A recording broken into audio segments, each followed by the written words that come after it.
Hey everybody, thanks for coming back to another Velo podcast. I'm Mike Levy, and I've got tech editor Josh Ross with me because today is new bike day. He's been riding Cannondale's just released SuperSix EVO for the last month.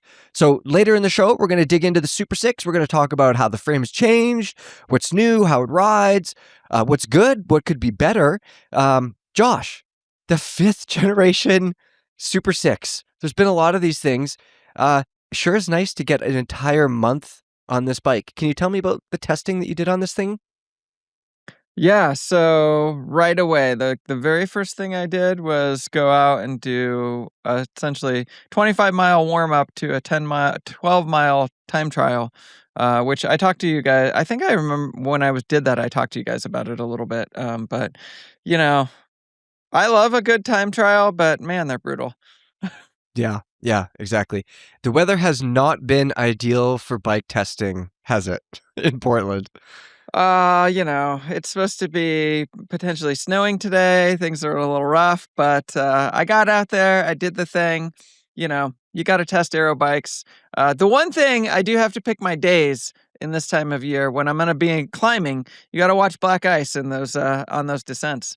Right. I should say also, it must be nice to get an entire month on a new bike like this before the embargo lifts, because that's not always the case with these things, is it? You had some good time. Yes, I did have some good time with it. I do always appreciate longer is better. There is also something, though, to be said for, like, I've done this a long time. I usually am pretty right on in the first, 20 minutes of riding a bike. I can usually tell. Yeah, I agree. Exactly. I also have Velo contributor Lisa Charlerbois with me today, who I think is super excited to watch this upcoming new Lance Armstrong movie. Dude. Lisa, is that true? No. I'll be the first one at the ticket. No, absolutely not. Lance, I mean, like many, obviously somewhat polarizing figure, but back in the day, I went and did the Ride for the Roses. I was in Toronto. Oh. It was me and my buddy, and we flew down to Austin. I was like, I had the yellow bracelets, all that crap. And Team Lance. Dude, I was deep cuts. And yeah, I'm still broken. So, it cut deep, that whole thing. So. Yeah, okay. Josh, bike racing on the big screen. What's not to like, my man? You're going to go see it? Well, first of all, I'm old enough that I don't go to the theaters anymore. I've reached that age. Yeah. But I'll watch the movie about bike racing on the big screen, or bigger screen, I guess, or whatever my TV is. Yeah. Lance is what Lance is, but I don't mind. There's probably something interesting there. If it's a well done movie, it could be a well done movie.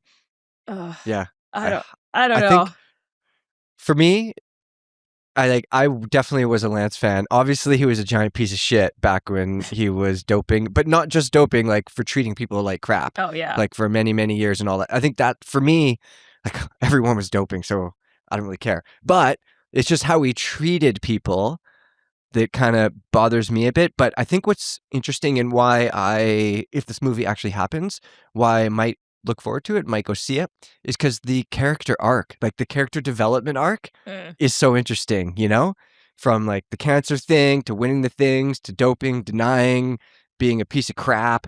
But then what he's doing now, I don't know the plot or the storyline in this movie, obviously. I don't know anything about it, but it could be an interesting thing because his character development has been quite interesting and yeah, I think that might be interesting. I don't know. Yeah. Just Lisa? so people know, like, this is not made yet. Like, they're writing the movie now. Apparently, studios are, like, fighting over it. Like, it's a whole sitch, which I get. I mean, he's probably the most well-known bike racer in the world. Yeah, like, if you're not a cyclist, like, if your family members talk about cycling, they say the Tour de France and Lance Armstrong. Like, those are the two sort of known entities. So I get number one insult on Facebook about cyclists. You're not Lance Armstrong. Still. Although, okay, I will say, so there's a climb here in San Francisco called Hawk Hill, and I think my best time, which is me going totally inside out is actually better than Lance's. I'm sure he was doing it on like a coffee ride, but I'm taking that to the grave that I have a faster absolutely. talk time than Lance.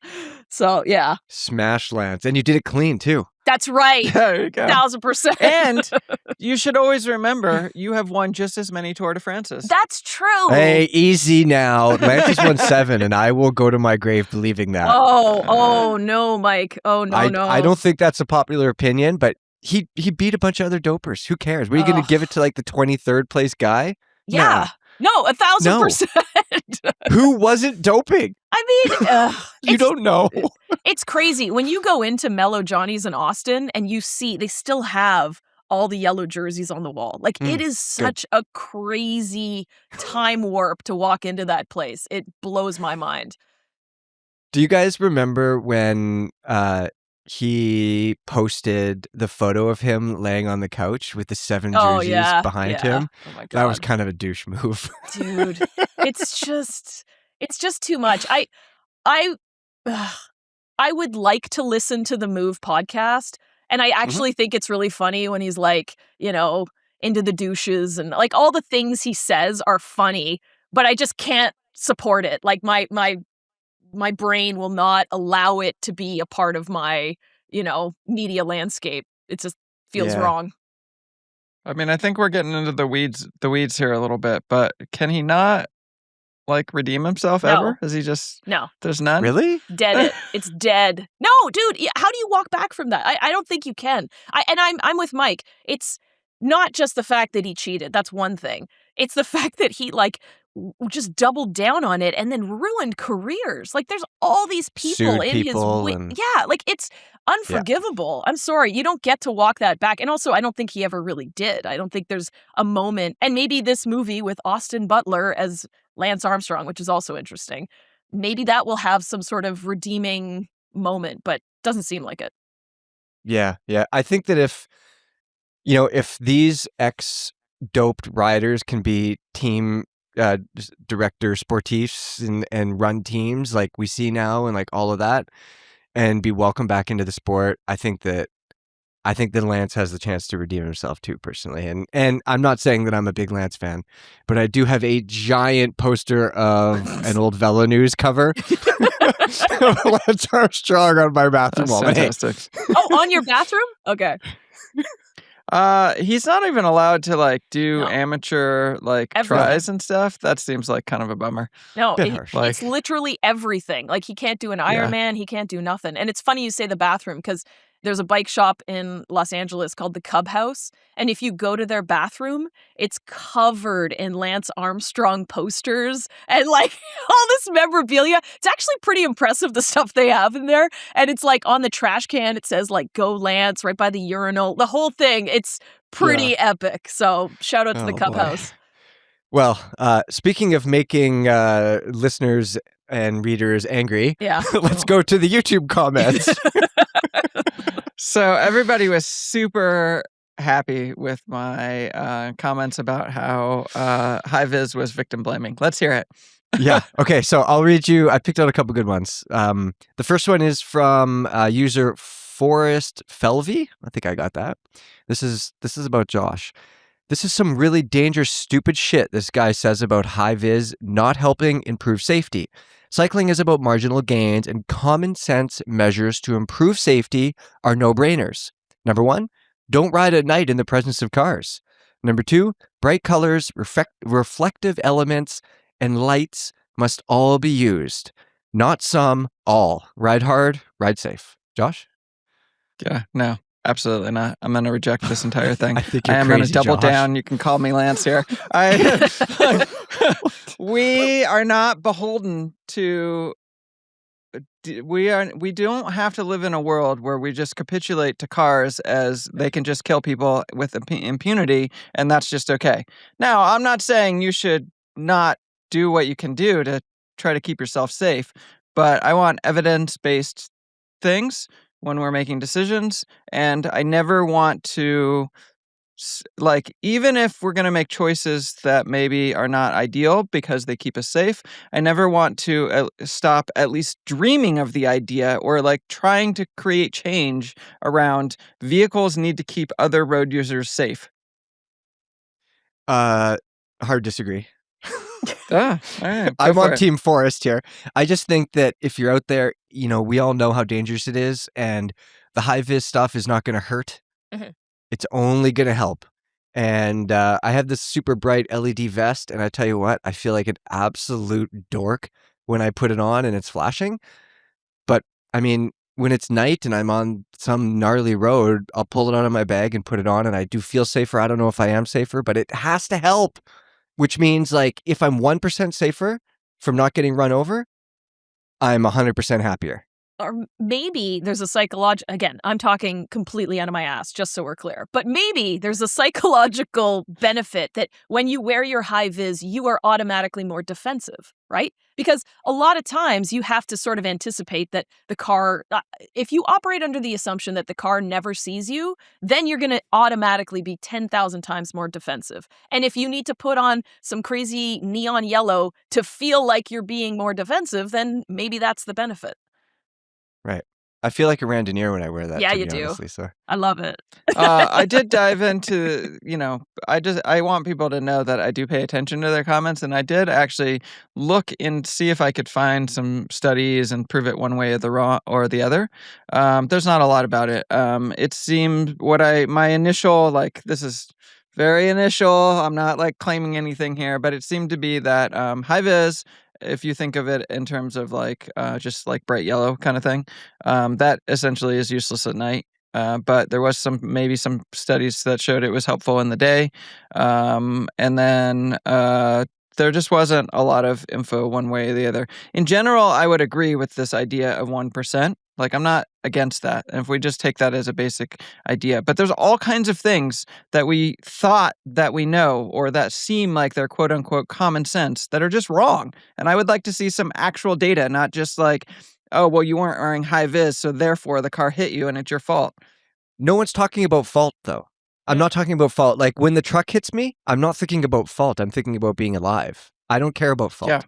You know what I mean? Granted. I just don't want to get hit. Yeah, but the things are, unfortunately, the things are intertwined. Yeah. Because if you go without evidence, if we say it's safer to ride with high vis, well then police or whoever, the court of public opinion, goes, well, they weren't wearing high vis, so therefore. But it's two different things. Like, I'm not apportioning. I'm not putting blame. We use a simpler word. I'm not putting blame on someone who isn't wearing high vis or doesn't have lights on. I don't think that's the case. I'm just trying to be safer. I have a buddy who was riding his gravel bike. He was on a gravel road, way out in the boonies, way far away from traffic, way out there, like 50 kilometers out there. Mm-hmm. And he was going around like a fairly sharp right-hand corner, I think it was. And a truck was coming the opposite direction on the inside. So if there's lanes, he would have been in the wrong lane. But on a Forest Service road, there's no such thing as a lane. But it was a very wide road. Like, he could have been on the outside. Head-on collision. Oh, God. So, like, there's things like, he's okay-ish. But, okay-ish. Oh, my God.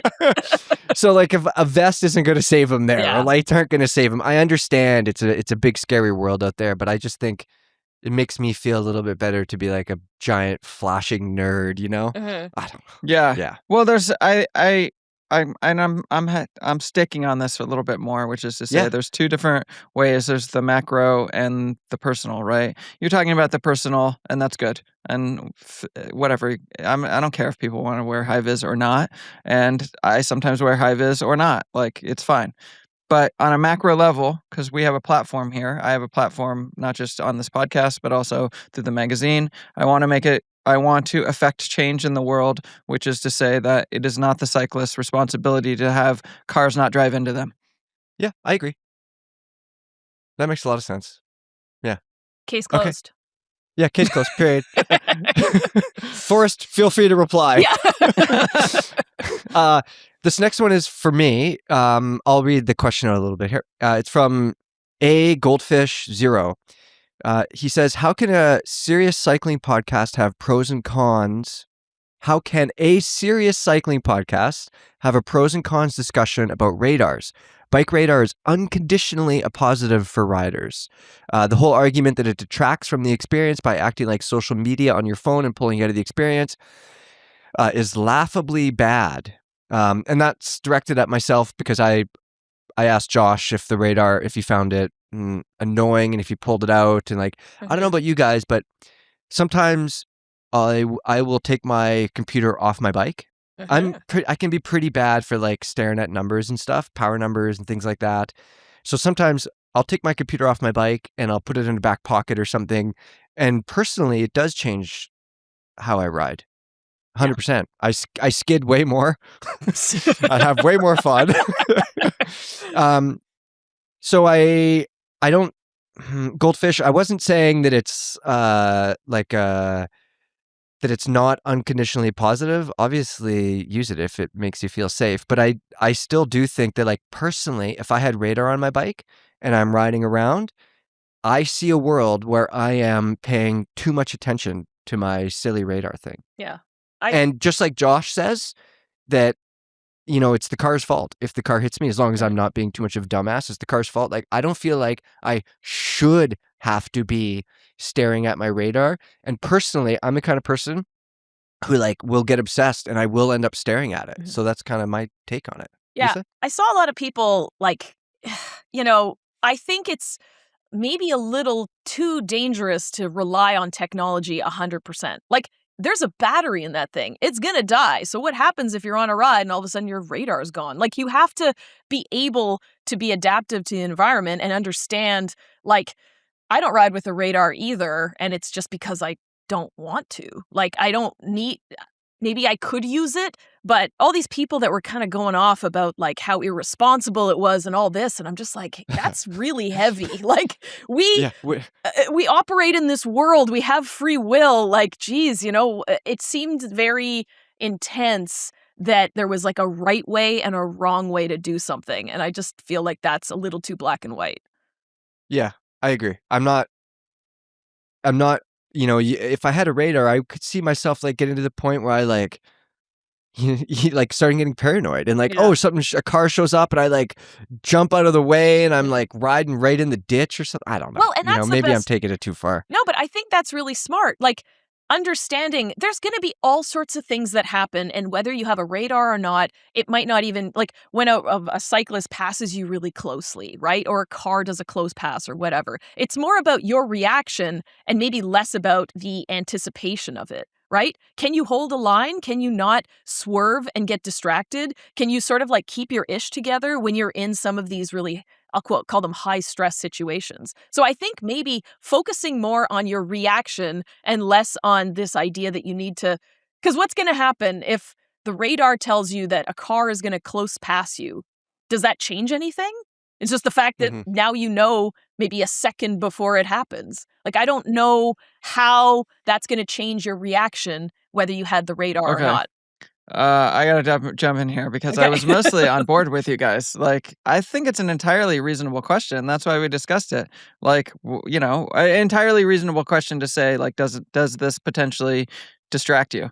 But I do want to remind you guys of one thing that I said last time, which is that one way that I will use it is if I see there's a vehicle behind me, I will sometimes move into the middle of the lane. This will be another point that will piss people off, I'm sure of it.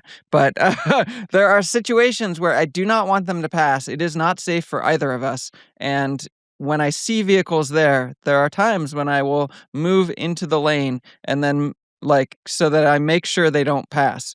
I hope you have your high vis on when you do that. Yeah, buddy. Dear God. Hey, can I tell you guys a traffic story? This is somewhat recent. I don't think I've told you guys granted. this. Yeah. I don't think I've told you guys this before. We were doing a fairly big ride, half during the day, half during the night. We were on our way home, and the highway, we're not on the highway, but we're on a parallel to the highway, and the highway was closed for a car accident. It was like 10 o'clock at night or something. So all the highway traffic was on the parallel. And the parallel at this point was kind of like twisty, tight little road. and there is just like full. Usually this road is dead, but it was full of cars nonstop, and there's no shoulder. It was we have lights and stuff, but it was pitch black, so it was like a little sketchy, and we were aware of it, and so we wanted to work our asses off and get off this particular section. It's like 2 kilometers long or whatever. So we're cruising along, working hard, and cars are very close. They're passing us when they can, and all of a sudden, this white vehicle comes up extremely close, like inches away from our handlebars. Guy leans out the window and he says, "Real fucking nice time to be riding on the road, assholes." He throws a bottle at us. Oh no. This happened 3 weeks ago. He throws a bottle at us. It hits Derek's front wheel.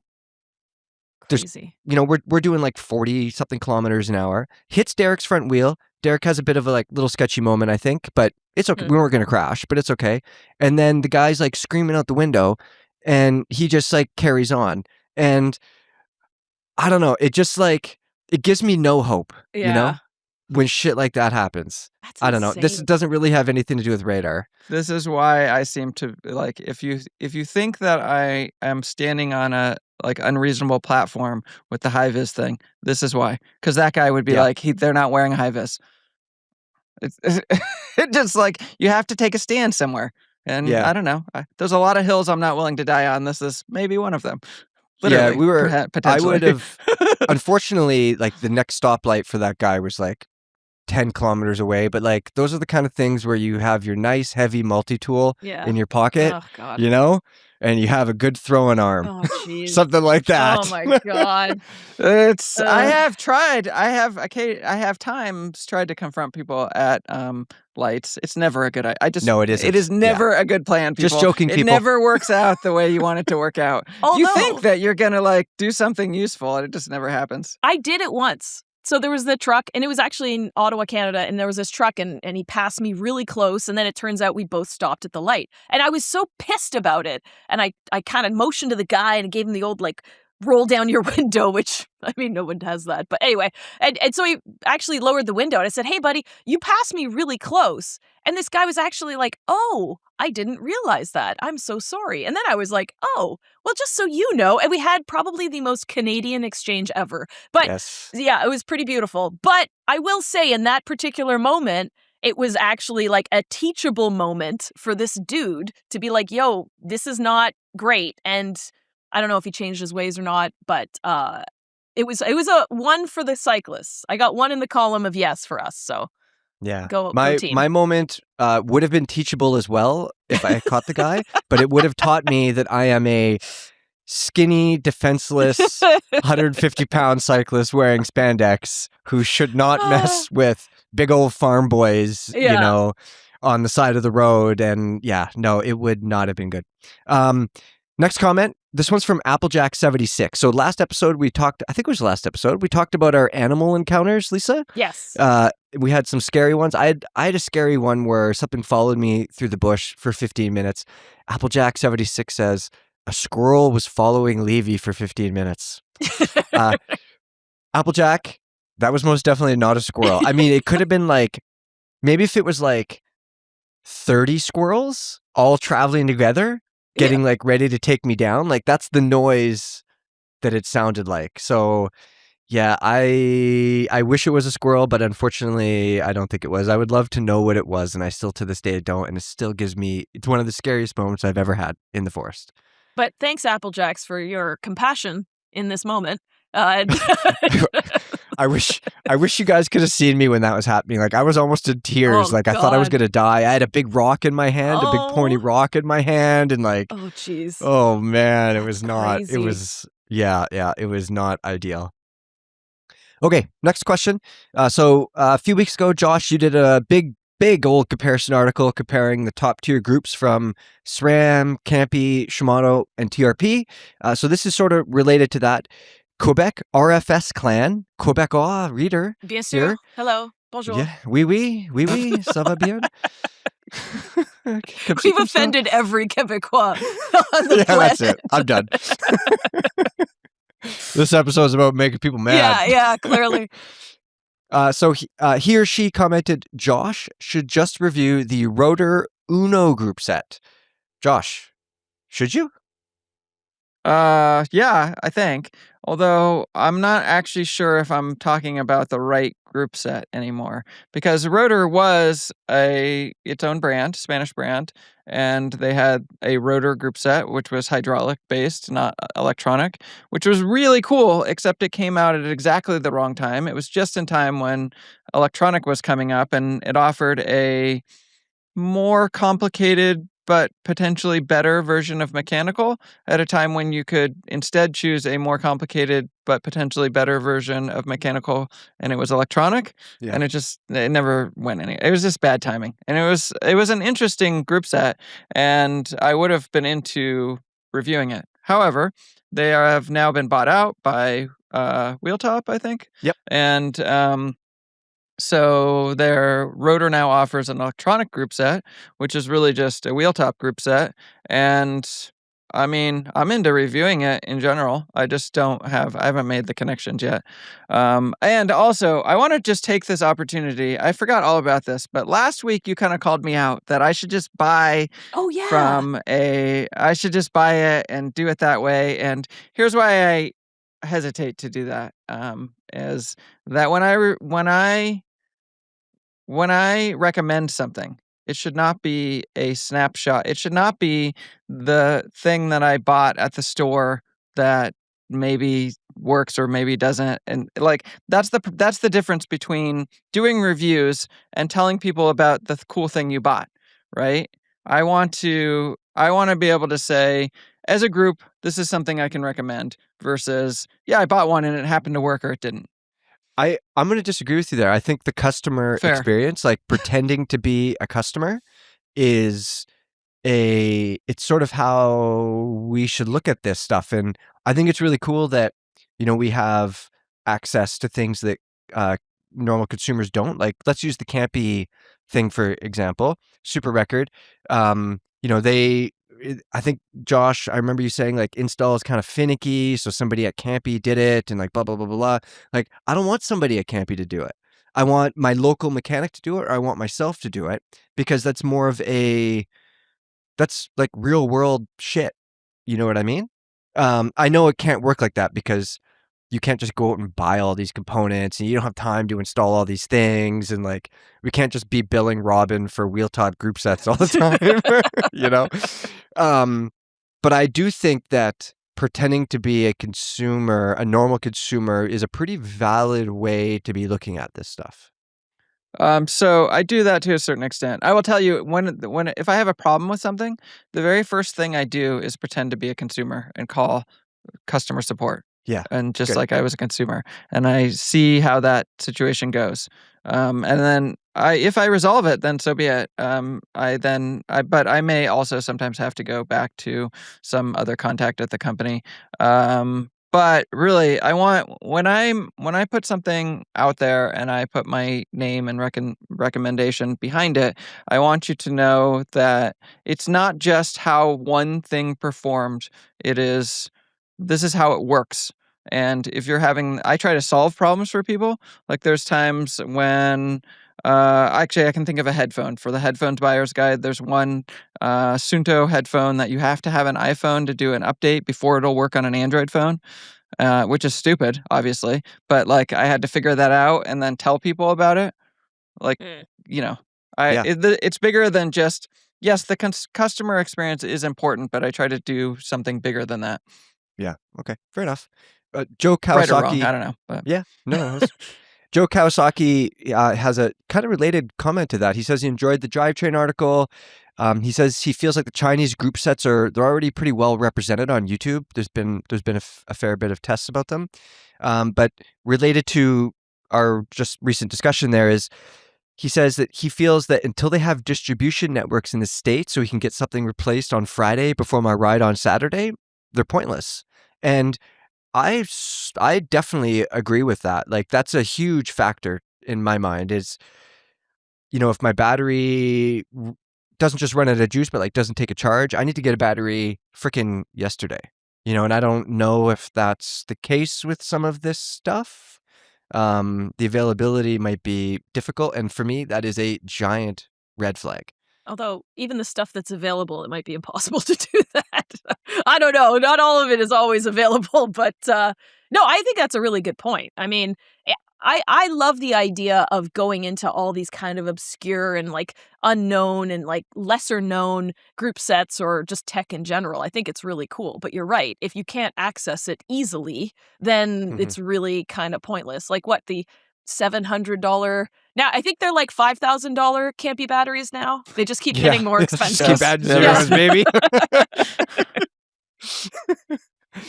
Yeah, it's got to be available. It was literally in that group set test. That is literally what I said about Shimano, is that there's a certain something to like, yeah, SRAM is pretty big these days. They're not small. You can usually get things.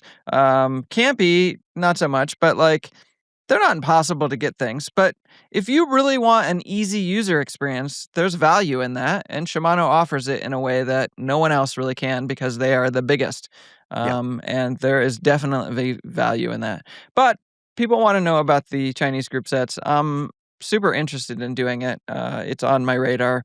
We'll see what happens. Okay. We're going to talk about SuperSix in a few minutes, but first, I wanted to talk about a different bike. I wanted to check in with you, Lisa, because you've been putting some more miles on that checkout. You've made some changes, it sounds like. What'd you change? Tell me about it, impressions, all that good stuff. Yeah. So I took the rack off. So if you don't know, the checkout has this, it's actually pretty neat. It's a rack that's mounted off of the rear suspension. So it doesn't sort of mess with any of that. But okay. According to Trek, it doesn't.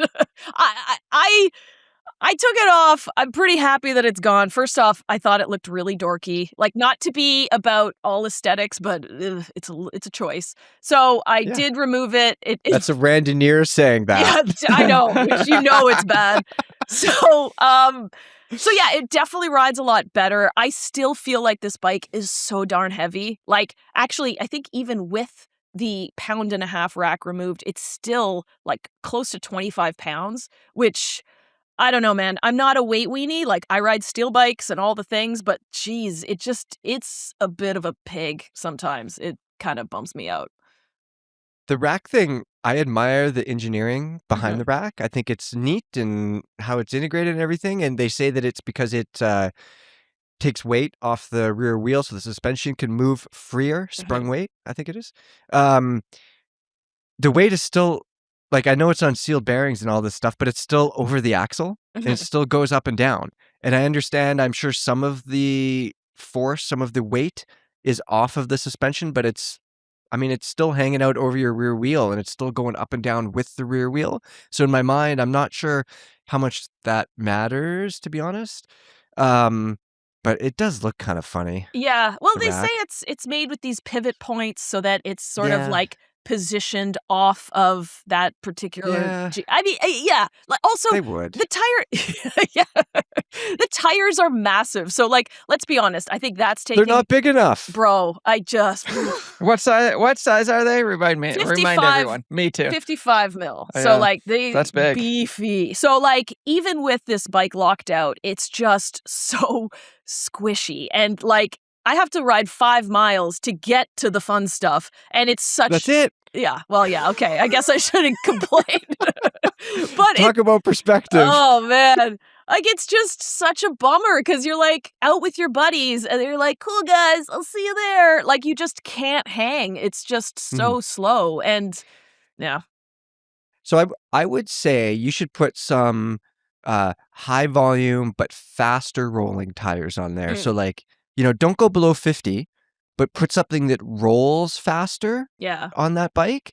And I think that would make a huge difference. Obviously, like, you're coming at this from a road background, where I'm coming at this from a mountain bike background. Like, I got 2.25s on my Allied, and some days it's 200 kilometers of pavement, and I don't know, it's whatever. I don't even care. Whatever, No, and it is what it is. And I love these big tires. Like, I mean, again, there's this one particular route where, like, you just sort of like nail that stair going straight into it, and like it sort of forgives all of the mistakes that you might make. Like you can make sections without really having to have a lot of skill or really thoughtfulness about your line choices, because it kind of just will do it for you, which is amazing. So when you go for a ride on this thing, it's just fun. You don't stress out necessarily like I would on 38s on my Cervélo Aspero. 38s. Like, yeah. Good Lord. It's like... What's happening? Yeah. But be careful. I really, if this were my bike, I would ditch that dropper. I would change the handlebars, because they're a size. So this is a 49 and those bars are a 42. I'm like, bro, just gulp in the wind. It's huge. It's insane. And the sweep is a 6 centimeter sweep. Like it's insane. So yeah, man, it's there's a lot to love, but there's a lot that you got to think about. Yeah, the suspension on that bike will let you run smoother, faster rolling tires, and you'll still have better traction than you would if it was a rigid bike or a bike with less travel. Yeah. So that would be my suggestion. Also, yeah, I'm ditching the dropper post, I'm ditching the rack, and tons of light components. I think the frame is 5.5 pounds or something. Like, it's not light, but I'm going to put some light ass wheels on there. Makes all the difference in the world. Yeah, So, no, I'm stoked to see what you end up building out.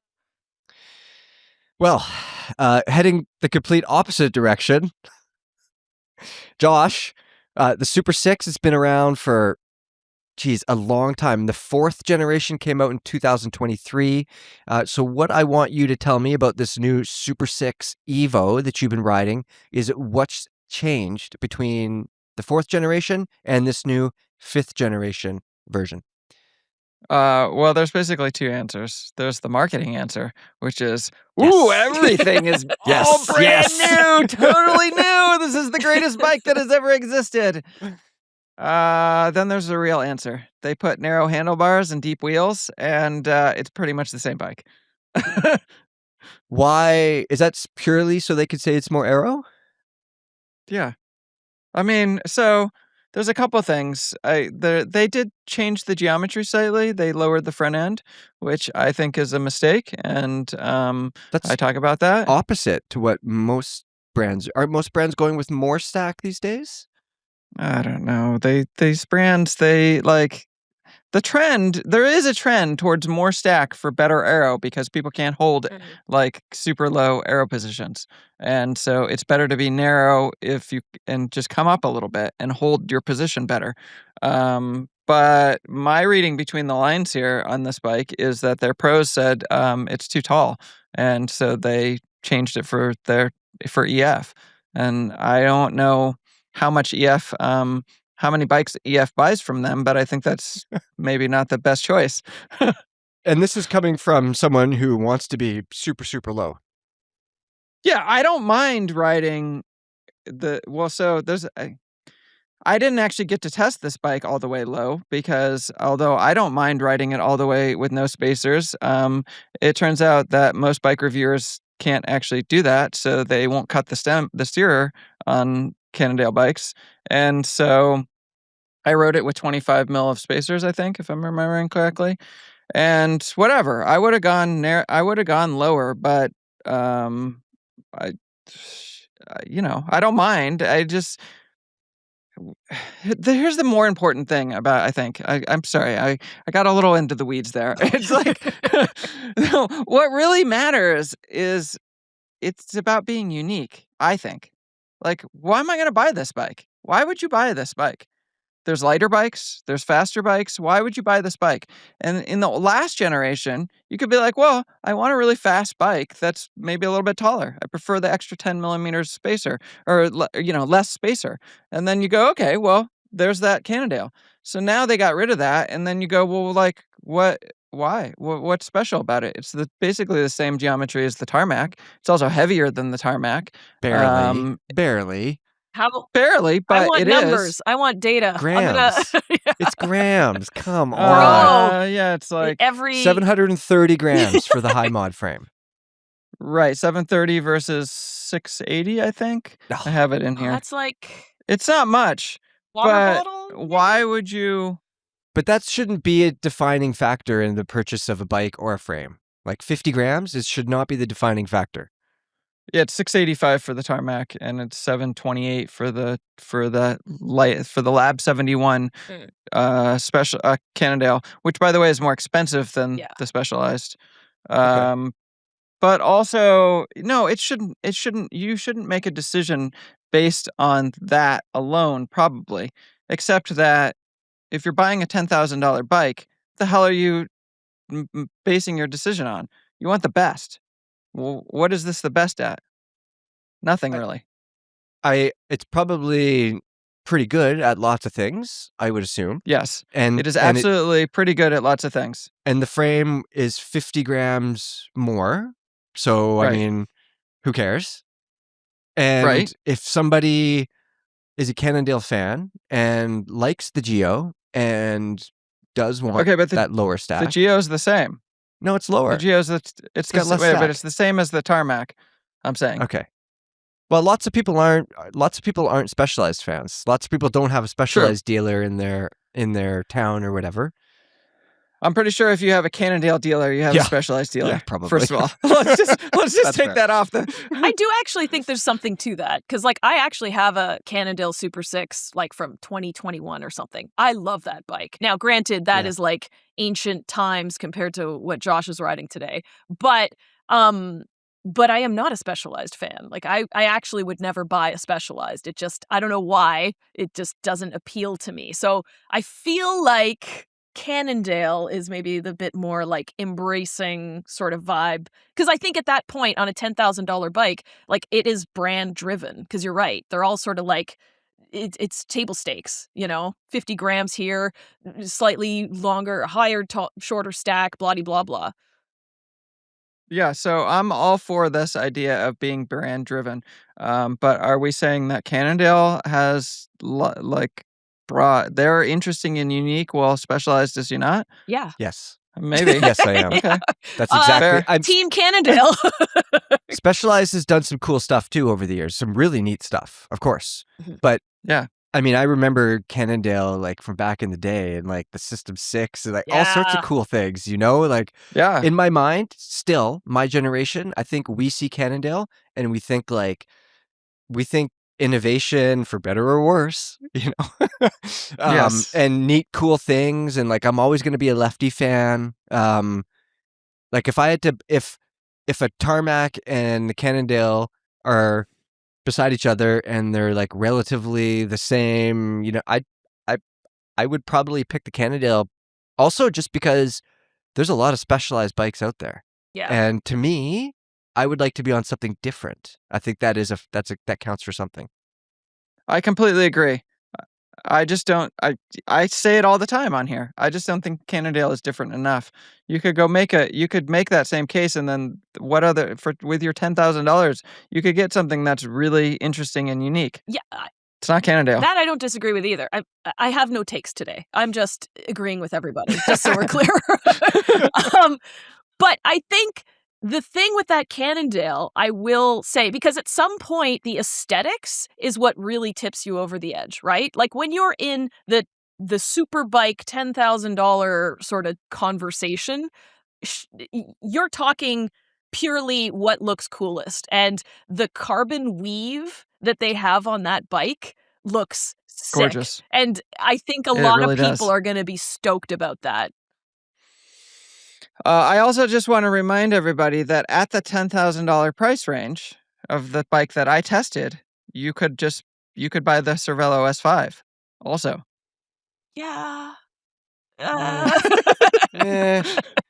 Faster bike. But it's just not cool. I don't know. That was a great. Okay, wait. I want to stop everybody because I've intentionally led you all down the path here, which is Cannondale hate, and that's not actually how I feel. What I really think, like the turnaround here, is that what I'm arguing against is buying the $10,000 Cannondale. They make a $3,000 model with mechanical 105, and I'm like, now that is something to think about here, because at that level, well, the whole thing changes. You're not going to get the fastest. You're not going to get the lightest. You're going to get a bike you like, or you for some emotional reason. Also, Cannondale, for some god unknown why, I don't understand why, they have chosen to spec their 36 centimeter bars, which I think is amazing. They're putting aero, like really, that'll make you more aero, more than any BS with the frame. But they're speccing it with a 90 mil stem. Why? What? Who decided that? That makes any sense? Who rides full? I do. What's wrong with that? Yeah. What's wrong with the 98? Now I feel attacked. On your size frame, it makes sense. Yeah, fair. On a 54, or we'll call it a medium if you want to do t-shirt sizes, a 90 mil stem makes absolutely no sense. These are not integrated one-piece handlebar bar stem combos, are they? Well, on the $10,000 bike they are, and that's a $700 bar and stem. So you're going to end up with a 90 by 36, which I don't think people are going to want. Oh, God. Is the front end longer to compensate for the shorter stem? Are they doing that? Because they should. No. Oh. Well, yeah, it's not that kind of bike. Yeah, that's the whole like shorter stem, longer front end, and that's the whole like the Factor 1, and there's other bikes that are coming. Like that's a new generation of bike. This isn't doing that. It's just taking a pretty standard geometry for a race bike and slapping a short stem on it, which to me makes absolutely no sense at the $10,000 price range. But again, if you drop down to a $3,000 price range, first of all, it's not integrated. So if you want to swap out your stem, go for it. And it's not going to cost you $700. And second of all, that's a buyer who probably isn't spending all day in an aero position, and maybe would, if you're sitting in a bike shop and they're like, they do that thing where they put it on a trainer, or they have you take it out around the block and they go, which one feels more comfortable? Right. Well, I bet the 90 mil stem feels a lot better on a 54. So all of that makes sense. Josh, would you be more interested in this bike if it still used SmartSense? Would that be enough to set it apart? No. I know. I saw your note about the SmartSense. SmartSense is cool, but I never thought it made a whole lot of sense on the. You liked it on the other bike, though. Well, yeah, because the other bike is a bike that makes sense to have SmartSense. This is a race bike. Yeah. Okay, I'm going to be the listener. Explain SmartSense. For those that don't know. They put a battery. They put a battery in the frame, and they integrate rear light with radar and front light. And you can even, I forget all the details, and I think you can even have it power the shifting if it's a SRAM bike, I think is the deal. Cool. I see. Okay. That was like one of their Cannondale endurance frames that had that then, right? Yep. Yeah. Okay. Yeah, that's the one I picked for Bike of the Year, which I'm blanking on the name right now, but that one. thing is awesome. Mm-hmm. It fits like 40 mil tires. I mean, that thing is amazing. I think that is such a cool bike. But this is not it. And it's not that I dislike this bike. I just think if you're shopping at the high end and you're like, that's a person who wants things dialed, who wants the best. You're spending a lot of money. And yeah, aesthetics matter, but if you're really going to go down an aesthetic path, well, then there's better choices. If you're really going to go down an aero path, there's better choices. If you're really going to go down a weight path, there's better choices. I don't think there's anything wrong with this bike in that price range. It just doesn't really stand out. Mm-hmm. Okay, that's fair. A couple of the new things before we close this down. UDH on the back of that bike now, right? Yeah. Had to have UDH. Come on, you can't. Don't sound too excited, Josh. Jesus. It should have UDH. Come on. It's good that it has UDH. Someone is jaded. Yeah, my $10,000 bike is boring. Of course Josh is jaded. Jesus. Also, more tire clearance, up to 32 mils. I assume. Okay, hold on. Let me hear you. I'm going to flip it around, Mike. Okay. You're the reviewer. I want you to get excited about a 32 mil clearance, just like every other bike. Yeah, no, that I don't get excited about because, 3 years from now or 2 years from now, all the new bikes are going to have 35 mil tire clearance or 36 or whatever it is. So it just like little steps, it's like, God, just get there already, But yeah, no, I'm not that excited about that. But I am a Cannondale fan. in general. I and didn't like give the him a bike. hard time about the 32, but I'm also not going to celebrate the 32. That's what it should be. It's a perfectly safe thing to do on a race bike is to put a 32. Whatever. Yeah. Okay. All right. And I do want to I want to bring it back again. I want to just reinforce the fact that I'm not a Cannondale hater. I love Cannondale for all the same reasons that you said. I have a CAD 9 that I can see from here with Campy on it. I love Cannondale bikes. And I also like this bike. I enjoyed riding it. It just if you're asking me, hey, I've got about $10,000 to spend on a bike, this is not the bike that comes to mind for me. Yeah, that makes sense. And that's exactly what I want to hear. That is, you're not on the fence about it. The one thing I don't like is when people are on fences, have an opinion about it. Your job is literally to have an opinion. So yeah, that makes a lot of sense. Okay, let's wrap it up. Before we get out of here, what are you working on this week, Josh? What are you riding? What can people expect? So I'm actually waiting for a whole bunch of bikes that are pretty exciting. I might jump into the if I have time. We'll see how things shake out. But maybe leave some comments about this. A Garmin 1050 long-term review, because I think maybe Garmin has made some mistakes here. Oh, interesting. I would be interested to hear that because I'm about to buy a 1050. Oh. My So old Garmin just, is giving up the ghost. here. Maybe I'll give it away a little bit that it only has 20 hours of battery life now. Oh. And that's You have because 35. of the display. Yeah, you have 35 on your 1030, I think. Yeah. Battery life Yeah. is very important for me. So 1040 solar had about 40 hours of battery life. The new fancy 1050 is an amazing computer, has 20 hours of battery life. Okay. Interesting. We will Oh, look you don't forward sound to so hearing excited, Mike. What happened? that. That's fair. That is fair. Lisa, what do you got going on this week? What bike are you riding? Any big plans? Well, I'm getting ready for a 300-kilometer ride, so that'll be in 2 weeks. So I'm debating whether I ride my steel Mariposa, which is a custom-built bike that runs a dynamo and all that stuff, or if I ride my titanium Mosaic. So we shall see. Ride the checkout. Or just YOLO.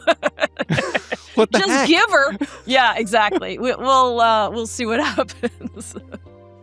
All right. Okay. Well, we will stay tuned for updates on that. Everybody that's listening, don't forget to put your comments, critical or not, especially the ones for Josh, down in the comment section under the YouTube video or on the Velo website where you can also leave comments.